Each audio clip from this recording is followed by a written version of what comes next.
Doktor Koray Erdoğan, 2000 yılından beri saç ekimiyle uğraşıyorum. Saç ekimi süreci aslında insanlar işlemin operasyona başladığını düşünüyorlar ama aslında işlem operasyon öncesi değerlendirmeyle başlıyor. Saç ekiminde iyi bir planlama yapmak belki işlemin kendisinden çok daha önemli bir şey. Saç dinamik bir aksesuarımız çünkü. Bizim donör bölgemizdeki saçımız da aslında bir arka bölgeden, verici bölgeden alacağınız saçları ön bölgeye, ihtiyacı olan bölgeye transfer işlemi özet olarak ama ne donör bölgemiz, ne alıcı bölgemiz, ne verici bölgemiz aslında stabil bölgeler değiller. Mevcut donör bölgemizde, verici bölgemizdeki saçlarımızın belli bir oranını zaman içerisinde kaybediyoruz. Yani 30 yaşında değerlendirdiğim bir hastamın verici bölgesinden alabileceğim kök sayısı ile aynı hastanın 60 yaşına geldiği zamanki verici kapasitesi aynı kapasite değil.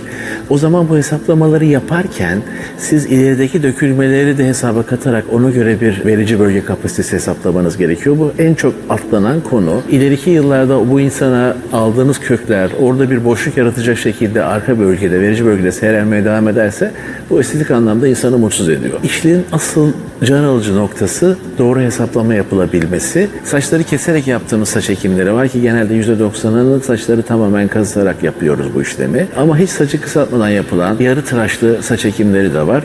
Hatta uzun saç yani long hair dediğimiz saç ekimi işlemi de yapmak mümkün. Tamamen kişinin uygunluğu ve beklentisi ve hastanızın sizden talebiyle alakalı. Genelde uyguladığımız tekniğe bağlı olarak ben manuel teknik denen bir teknik uyguluyorum ve birçok işlem 2 günde bitmek zorunda. Yani işlem 2 gün sürebiliyor.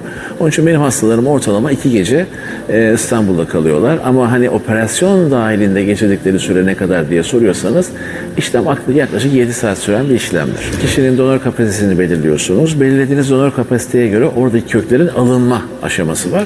Bu alınma aşamasının da çeşitli alternatifleri var. %99 yani uygulanan teknik motorlu fouet dediğimiz yani motorla köklerin arkadan tek tek alınması. Bir de manuel teknik var. Bu çok az uygulanıyor.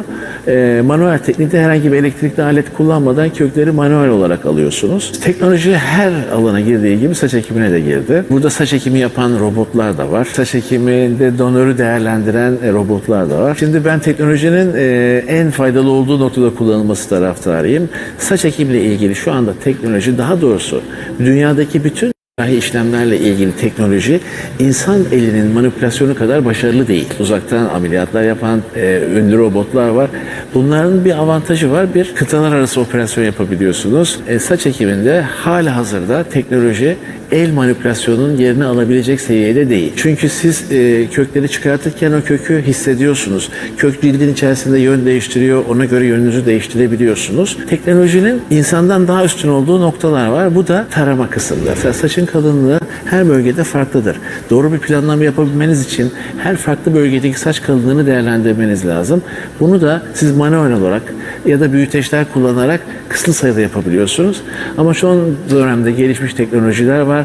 Sadece saç taraması üzerine devam eden bir robot var. Bu robotla da siz saçın her bölgesini ayrı ayrı tarayabiliyorsunuz. Ona göre bir verici bölge değerlendirmesi ve verici bölge kapasitesi hesaplayıp işlemi yani ekim işlemini daha gerçekçi bir planla uygulayabiliyorsunuz. Doğru klinik hangisi, hangi kliniğe gidelim? Tabii bu bana da çok sorulan bir soru.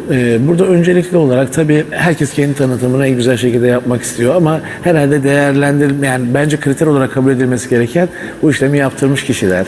Bir de gittiğiniz zaman görüştüğünüz kişinin doktor olması zaten olmazsa olmazı ama ondan aldığınız elektrik o da çok önemli bir kriter. Bence işlem öncesi yapılan değerlendirme çok önemli. Sizin saçınıza ne kadar inceliyor? Sizin saçınızın kalınlığıyla ne kadar ilgileniyor? İnce her santimetre karesinde kaç folikül olduğunu hesaplıyor mu? Bu hesapları size açıklıyor mu? Yani çok güzel olacak. Şöyle bir bakıp çok güzel olacak, 2000 kök lazım, 3000 kök lazım tarzı bir değerlendirme yapılıyorsa oraya gitmeyin derim.